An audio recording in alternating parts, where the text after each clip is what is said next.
začátku bylo odhaleno od vývojářů poupolitem hodně.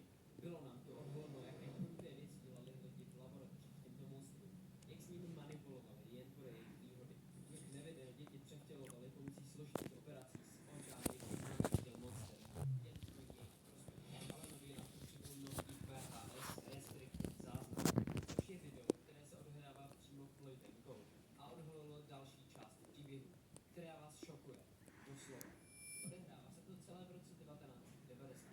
Ve videu vidíme experiment 1188, což je dítě jménem Theodor Grantoveld, kterého převtělili do Catnapa a uzavřeli ho v jakési cele. No a proč ho zavřeli? Zavřeli ho kvůli jednomu incidentu. V tomto incidentu Catnap utekl a zabil přitom 6 lidí. No a tak se ho rozhodl dát do cely. No a co je na to takhle špatně? A proč vůbec Catnap utekl a zabil 6 lidí? Ne, není to proto, že takhle vypadá, ale skrývá se zatím něco víc. V továrně se dělají totiž extrémně nelegální věci. Vědci v této továrně experimentovali na děti. Byl tu siročinec, kam si lidi mysleli, že budou děti prostě adoptováni a vezmou se normální rodiče. Ale zatím se skrývalo něco víc. Vědci z laboratoří si vždycky jedno dítě vzali. A když se těch dětí nastřádalo, tak jich bylo opravdu stovky, tisíce. Zatím máme potvrzeno, že tady je něco kolem 1400 experimentů. A z těchto dětí, kteří si mysleli, že se vybrali rodiče, tak je přesměrovali úplně jinak a udělali se jich peklo. Pomocí složitých operací je přetvářeli na monstra.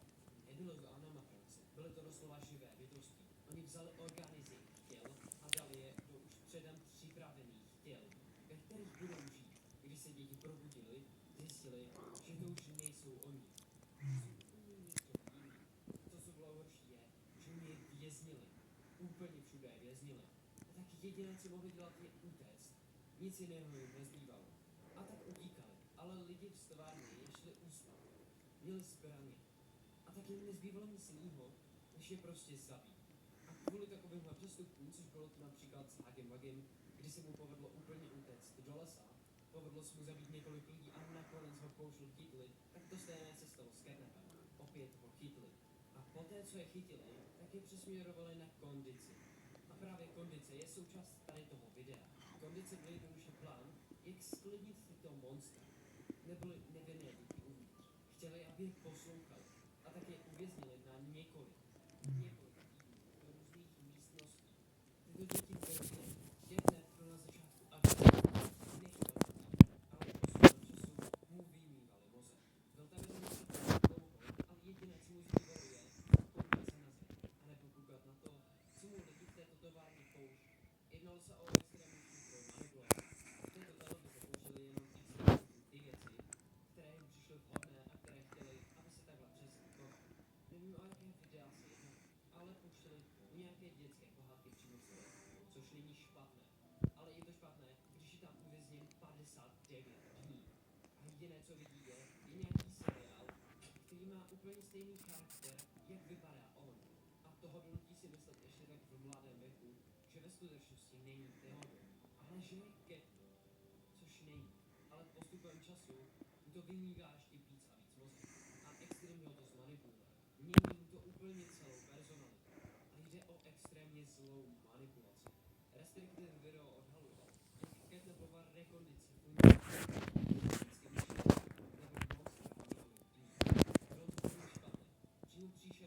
A zlým způsobem jim měnili personalitu a dokonce vymývali mozky. Tohle celé byl Grace's treatment plan. A nutí to děti nebýt sami sebou, ale dělají si kopie, které chtějí ovládat. A tak to už nejsou jen děti. Jsou to ti, které někdo ovládá. Catnapova rekondice začala jako uvolnění v listopadu 1990. Dříve se říkal Gordon. Věděl, že byl agresivní. Chtěl zabít všechny lidi v laboratořích, protože to, co mu udělali, bylo rozhodně špatné.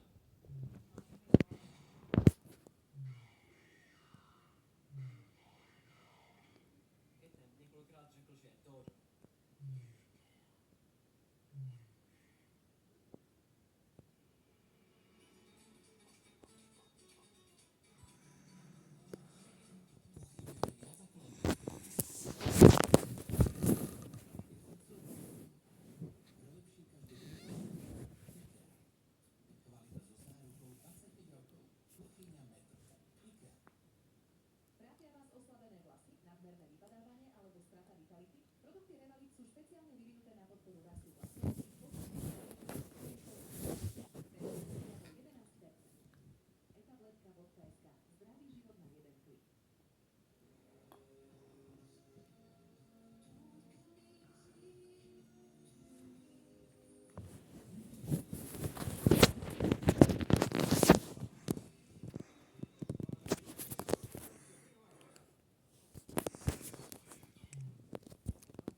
Finálně po 49 dnech začal věřit tomu, že je ketne a zapomněl, kdo ve skutečnosti byl.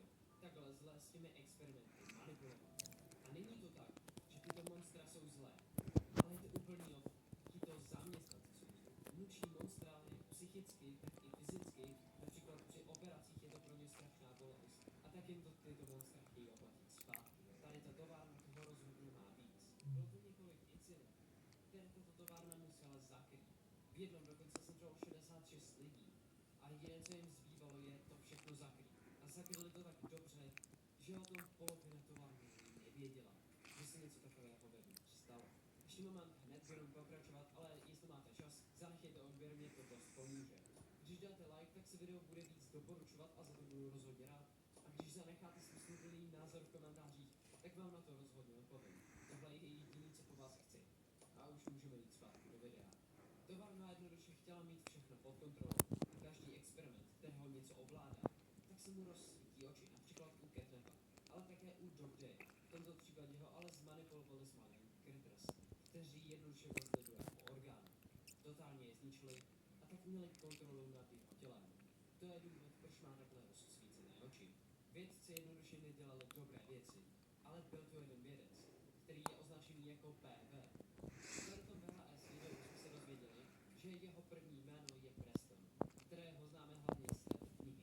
Ano, tuto knihu jsem četl a odhaluje spoustu takových malých drobných věcí z příběhu, které se dají krásně spojovat, ale samozřejmě hry toho mají dost víc. Toto VHS video také mělo ARG. V podstatě ARG bylo i před tímto videem. Díky ARG jsme v podstatě dostali toto video. A tak jsme se dozvěděli, že je dokonce nějaké ARG je i v tady tom konkrétním videu. To znamená, že musíme tento kód řešit různými šifry. Já sám upřímně jsem se to snažil udělat. Z těchto několika snímků jsem si vypsal všechny nuly a jedničky. Bylo toho snažil jsem se to složit. A vyšlo mi tady ten výsledek, tady ty čísla. A pak mi došlo, že tady ty čísla je něco jako abeceda.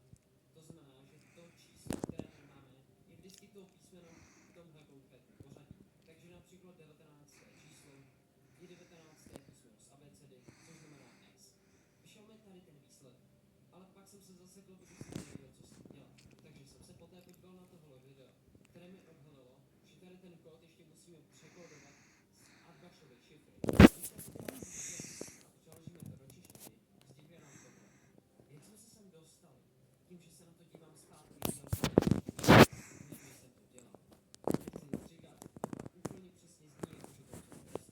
Preston je asi jediný člověk v továrně, který není vůbec rád za tento experimentován. A je taky možné, že za něho právě ve hře hrajeme. Každopádně tohle VHS video bylo úplně přínosný pro příběh. A někdo dokonce říkal, že by chtěl, aby tohle bylo i ve FNAFku. There's a lot of stuff hidden in this. First of all, this is sick. I wish we got FNAF stuff like this. Scott, please, somebody show it to Scott, man. This stuff would be crazy in the FNAF universe. ARG stuff. Za což jsem rád, že je tohle tak originální. Takže jo, tohle jen dokazuje, že pokud Playtime se fakt snaží a že jejich pátá kapitola odhalí víc takových věcí.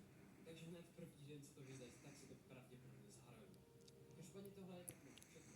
Doufám, že jsem popsal, o čem je tady to VHS video a doufám, že jsem vám popsal aspoň trochu příběh.